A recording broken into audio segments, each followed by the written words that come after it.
My name is Jennifer Baichwal, and our film is Manufactured Landscapes. You could almost say that Manufactured Landscapes takes you to a similar place as An Inconvenient Truth, but through a completely different route, which is an experiential, meditative route of allowing you to be in these places and come to your own conclusions about what they mean for the future of the planet.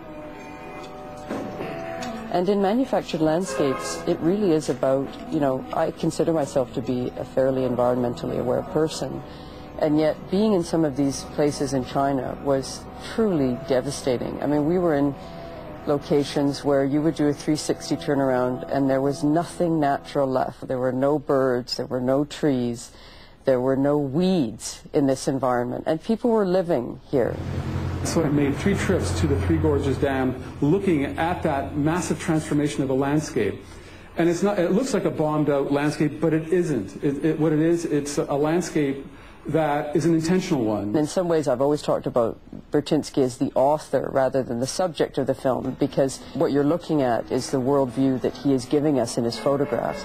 But he's not a subject in a traditional sense. There are long periods of time in the film where you don't see him at all, and then he'll walk into frame and it will remind you, that we're talking about this person's vision here.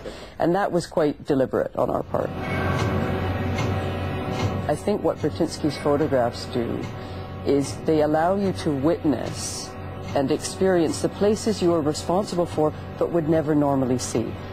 They're in a museum or a gallery and they're hung on walls, and it's a very different place to look at these images from the place in which they were taken, So part of the translation was trying to play with this issue of frame and what you're looking at as a viewer, and constantly sort of unsettle you as a viewer so that you have to be thinking about what you're looking at, because this is a film about representing something that really exists. I was initially worried that Manufactured Landscapes was a little bit too meditative. It's a very slow film, and the other thing that the opening shot does is sort of slow your heart rate down to what the rhythm of the film is going to be.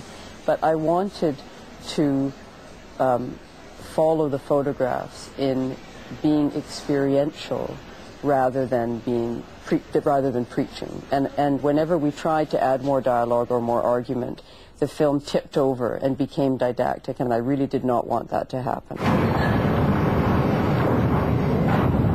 I started out as an academic, and I was at McGill University, and I did a degree in philosophy and religious studies, and then I did a master's degree in theology, and I was kind of on my way towards an academic career. And at one point during my master's, I became incredibly frustrated by the medium of inquiry, by how constrained it was. And so turning to film, having no idea how to, make films, and my first film, which was called Looking You in the Back of the Head, that was broadcast here on TV Ontario, was my school, really, my school about how to learn how to make films. And when I started doing that, I knew immediately that I'd found the thing that I was happiest doing, perhaps meant to do.